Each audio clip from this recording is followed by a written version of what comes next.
Listen to me. Once you realize who you are, you stop operating in desperation. You stop saying yes to stuff you ain't supposed to be saying yes to. So here's my big problem with a lot of y'all is your belief system is off. Like, everybody can see how sweet you are. People are commenting on, well, you could do this and you could do that, and you the only one ain't caught up with it yet. Gee, why you always on beast mode? I'm shocked more people are on beast mode. There are people who living from check to check and they comfortable. It's the weirdest thing to me. I'm like, boo, you broke. And you broke on several levels. We're not talking about Sally Mae. You still owe your grandma. We're talking about you need to cash your grandma out.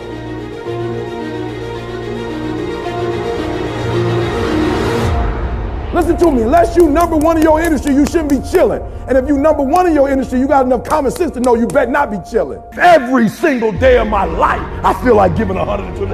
Every single day. Somebody said yesterday, E.T., you gave 120. What you gonna do tomorrow? I said, I don't know. Give 140. I don't know, but I don't have days where I don't feel like it. Why? Because I'm counting on me. My wife's counting on me. My son's counting on me. I don't have days to waste. There's nothing wrong with the opportunity. You're not giving 120. You're giving 70. You're giving 60. You're giving 50. And you want what these people who've given sweat, who's given blood, who's given tears, you want what they paid for, and it ain't free. You don't belong at the bottom, and it's time for you to get your butt from down there. It's time for you to stop being comfortable at the bottom. Get your butt up and get to where you're supposed to be. The Bible says he was in a pig pen and he came to himself and he went home. Get your butt up. You are a royal priesthood. Get where you belong. Do what you're supposed to do. Live like you're supposed to live. You got all the stuff. You got it all. But you will not outwork me because your height has nothing to do with my work ethic. Your face has nothing to do with my work ethic. Your two-parent background has nothing to do with my work ethic. You will not outwork me. On your jet, you will not outwork me. In your Bentley, you will not outwork me. You will not outwork me. Get up. Act like you playing basketball. Act like you playing football. Compete. That's what bothers me. Many of y'all are not competing. I need effort. Compete. Go to class. I just left for school telling these kids, act like you playing football. Go in that doggone classroom. Compete. Many of you have lost your competitive edge. Get your competitive edge back. I'm not against no other motivational speaker. I'm just competitive. Some of you are not successful because every single time you run up against a trial, every time you run up against a tribulation, you stop and you cut off beast mode. And what I'm here to tell you is, if you tell that thing, I'm here just like you here, and I promise you, I ain't leaving without the degree. I ain't leaving. I will not leave without that goal. I will not leave without that dream. I will not leave this opportunity until I get it. Some of you are holding on to some real good memories that are no longer current memories, and you need to let them go so that you can get what's next. So we're gonna do, we're gonna get the right information, and then we're gonna get narrow focus, and boom, we're gonna go for it. Are you hearing what I'm saying? That's it. Many of you will not be successful because you got this giant goal and no steps to go with it. You're just in your mind like, girl, this is my year. How many steps? I don't know. Like, what is it gonna take for you to do it? I don't know. I just know this is my year. Can I be real with you? If you can't measure it, it ain't real. Keep your dreams phenomenal. Keep your vision phenomenal. Keep it phenomenal. And now I need you to get your weight up. As an individual, I need you to get your schedule up. I need you to get your life up. I need you to get your words up. I need you to get your heart up. I need you to get your action up. I need you to get to a place that every single thing that you do is phenomenal so that the life you want to live, you can actually live that life. You lay hold of it. And when that thing tells you to quit, you look at it in his eye and say, I ain't going nowhere. I will break you before you break me. You will not defeat me. You will not destroy me. Some of you are so ignorant. You've been through so much hell. You gonna quit now? Why me, God? Why did I get MS? Why did I get cancer? Why did my mama die? Why did I get fired? Do you understand? Listen. You got through that. You got put through that because what that does, that tension produces greatness. Stop running from it and run to it. Stop telling me what you're going through. The greats, they get to it, they go through it. And the harder it is, the better. We gonna put in work, because every time you put in work, you get the same consequences. You get paid, you get rewarded. And when you out there dealing with the real world, it ain't pretty. You got to have heart. Get some heart. And so you gotta do me a huge favor. You gotta do me a huge favor. You gotta get to the point where you don't need a car anymore. You don't need a house anymore. You don't need to be pushed by anybody anymore. Your dreams, your wife's gonna push you. Your spouse is gonna push you. Your child is gonna push you.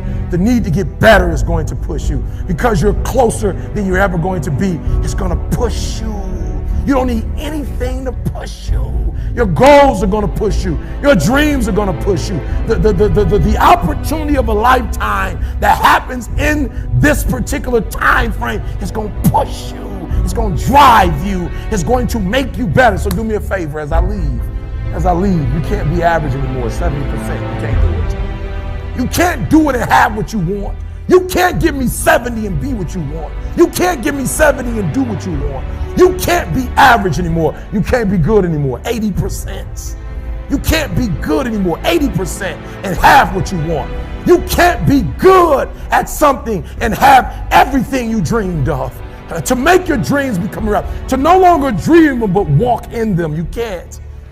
90%, you can be good, you can be great, but you still won't get it all. I'm telling you, but when you become phenomenal, there's nothing you can't have, nothing you can't do, nothing you can't be. And I believe that you're in this room right now.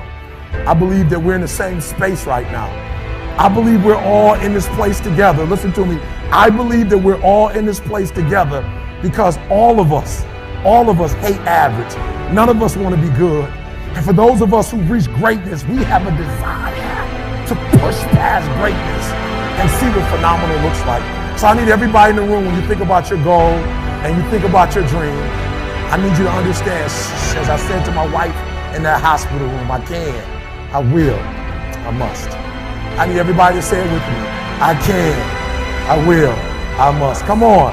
I can, I will, I must. Again, I can, I will, I must. Now for those of you, you want it all.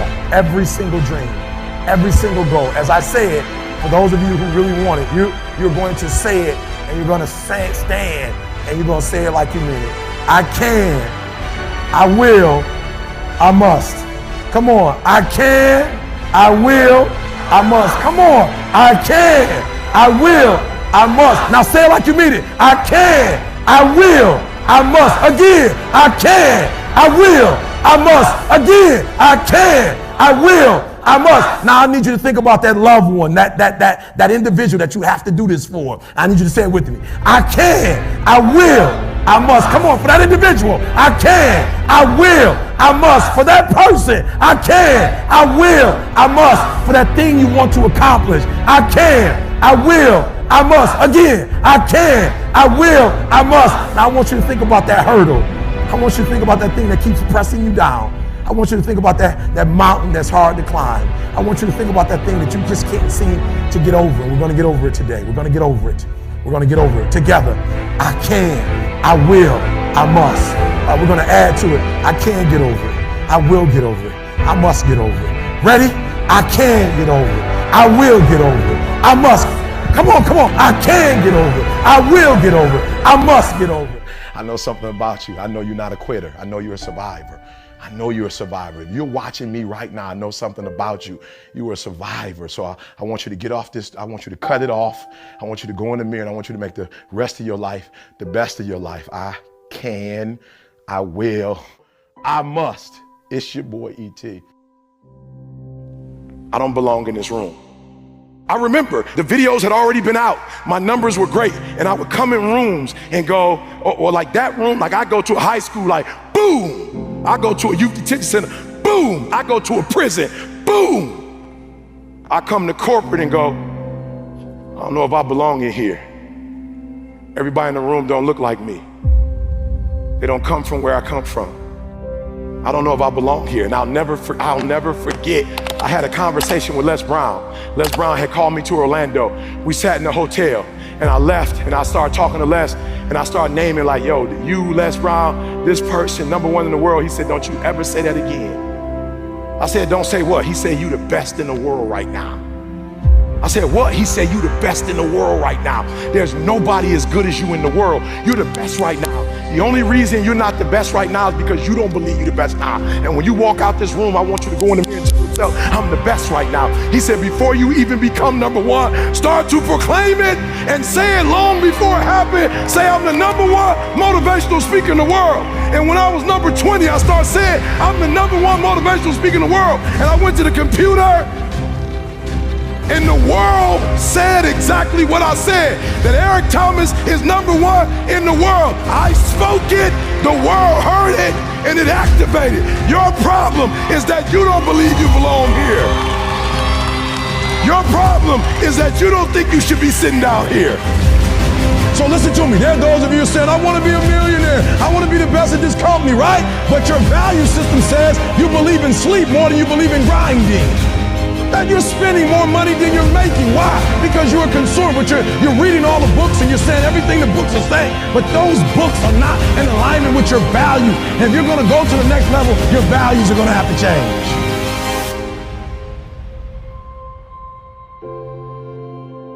When I believed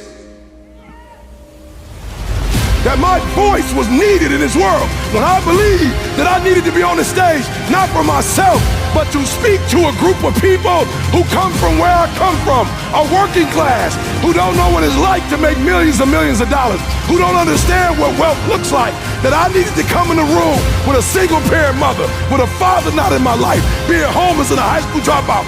Only somebody who comes from where you come from can tell you you belong. And I had to get my butt on stage because there's some folks that Les Brown can't reach.